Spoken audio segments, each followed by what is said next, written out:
personal decision in the public eye. We remember her as Chastity, the daughter of Sonny and Cher. She is now Chaz, living life as a man. This morning, here live with the story behind the decision and the transformation. And also coming up in our next half hour, as we have all learned in recent times, there can be no decision that you make that is more complex and difficult than gender identification. And you remember Chastity Bono, daughter of Sonny and Cher, now Chaz, living life as a man, and we will learn about that decision and that transformation. The first live interview, that's ahead.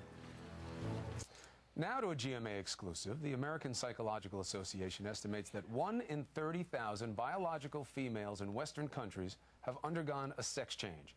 Chastity Bono, daughter of actress and performer Cher, and the late Sonny Bono, was one of those women. Now, he's known as Chaz and is coming forward to talk about his journey into manhood.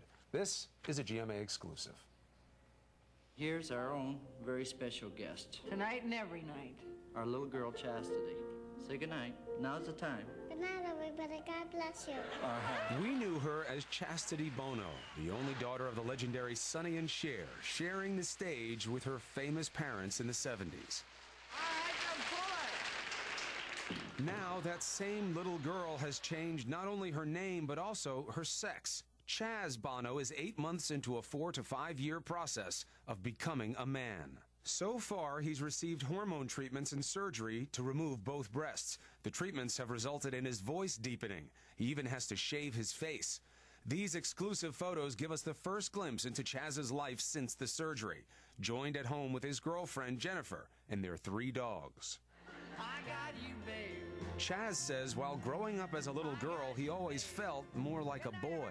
Those feelings set off a long journey of self-discovery. As a young adult, Chaz, then Chastity, came out a lesbian, something mother Cher had difficulty coming to grips with. She went ballistic and, for a couple days, but very quickly came around. And, we slowly started to work on it together to the point where, now she's just really supportive. That was 11 years ago. Now, at the age of 40, Chaz has decided the time is right to go through with gender reassignment surgery. In doing so, he's become the most public face of the transgender community. We're joined now by Chaz, obviously. It's great to have you. Thanks. Thanks. Good to be here. Let me ask you something. When you see all these different looks of yourself, Yeah. do you feel that now, finally, when you look in the mirror, you see you? Getting there, yeah. Getting there. I mean, I've only been on hormone therapy for about 8 months now. So there's been definite changes, and I feel so much more comfortable than I've ever been. And, but, more to come. There is the physical involved. Yeah. There is the emotional. There is the personal with your own relationship with Jennifer. There's dealing with your family and the public. Yeah. How do you order the difficulties that you've had to go through to do what you wanted to do? I think probably the first thing that was just an incredible hurdle was the idea of that I wasn't going to be able to do this privately like most people can. And that took a really long time to get over. And then I think it was about dealing with the people in my life and how it was going to affect them. And finally, it came down to, realizing that I got to live my life for myself, and life is short and life is precious. And this is who I am. I need to finally be who I am. And that's the main question here, right? Because people think gender, they think, well, it's how you're born. Right. That's what you are. The way you look, basically, that's what your appetites are, what you feel. That's different. But you are what you look like. Yeah. Is that true? No, I mean, to me, gender is between your ears, not between your legs. And, I've felt male as far back as I can remember. And now, what does that mean? Unpack that for me, Chaz. Sure. When you say I felt male, as a child, it was really clear. I felt like a boy. I felt like one of the boys. My friends were boys. In school, I related to boys. I was one of them. If a game broke out, boys against the girls, I was with the boys.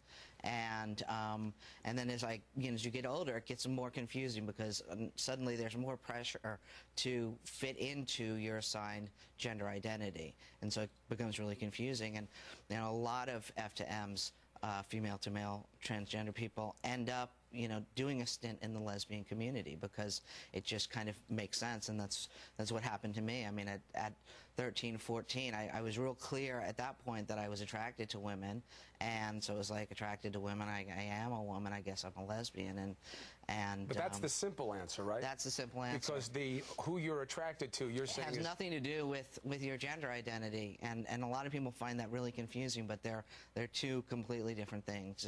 One is how you view yourself and how you feel, and the other one is who you're attracted to. And it's also important to note, this is very hard. This is hard. You don't want to have to do this. But the process, this is not an easy decision. No, this was a very difficult decision to make, but it's the best decision I've ever made. So, I mean, I am happier, more confident. I feel great. I mean, I feel great. And, it would almost be easy to say, why did I wait so long to do this? Except I'm a person who believes that things happen when they're supposed to happen. And, I was ready when I was ready, and life is just great now. It's just really great. What scares you the most about all this? Nothing now.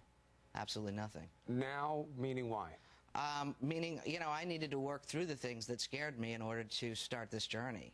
And so at this point, nothing scares me. I mean, I'm living the life that I've always wanted to live now, and that's amazing. So how do you take on both roles of, I'm going to be Chaz, this is who I am, you've made it right with Jennifer, you have to deal with your mom and all your family. Right. But that also now you're going to be the public face, that you somehow have to campaign for this. I don't think I'm looking at it as campaigning. I struggled a lot getting here.